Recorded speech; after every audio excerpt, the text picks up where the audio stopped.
Watch me work. Kids, give Miss Thompson a hand for coming to work today.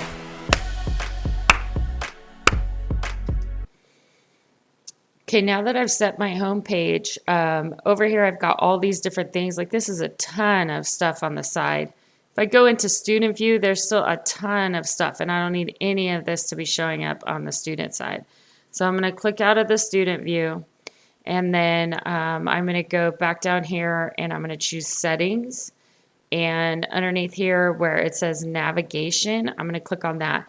These are all the things that are available. So what I want to do is I want to choose the things that I just want people to see, and so, or the students to see. I don't want them to see assignments. They're going to see that in a different place.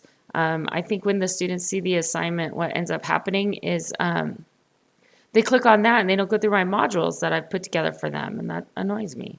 So I'm going to hide that. So I'm just clicking and dragging these down to put them in a different order. So I'm going to go ahead and have home, announcements, grade. I'm going to leave people.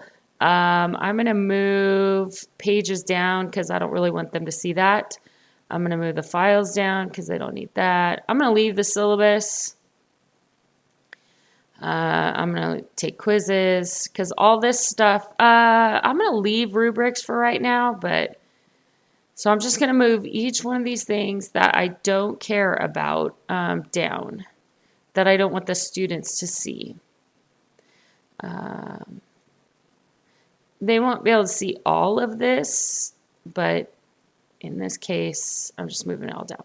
All right, so now the kids are going to, I don't want them to see item banks. Okay, so they'll be able to see home, announcements, grades, people. I think I want that. Syllabus, modules for sure, but I want this to go up there. I think I want rubrics to go. So they're going to see home, announcements, modules, rubrics, grades. Let's do that. People, syllabus, above rubrics. And I'm going to move the rubrics down. The rubrics are included in their assignment, so I don't want that. I want the least amount of stuff over here. All right, so now that I finished that, I'm going to come down here and I'm going to click Save. Now, I still see all of these because I'm the teacher. However, if I go to the home page and I choose Student View, now the students only see grades, syllabus, people. What? They don't see modules because I haven't published a module. So because there's no module published, they can't see anything just yet. And that's okay. So here we go. I'm going to click Leave Student View. Hey, Beth, you coming to work tomorrow?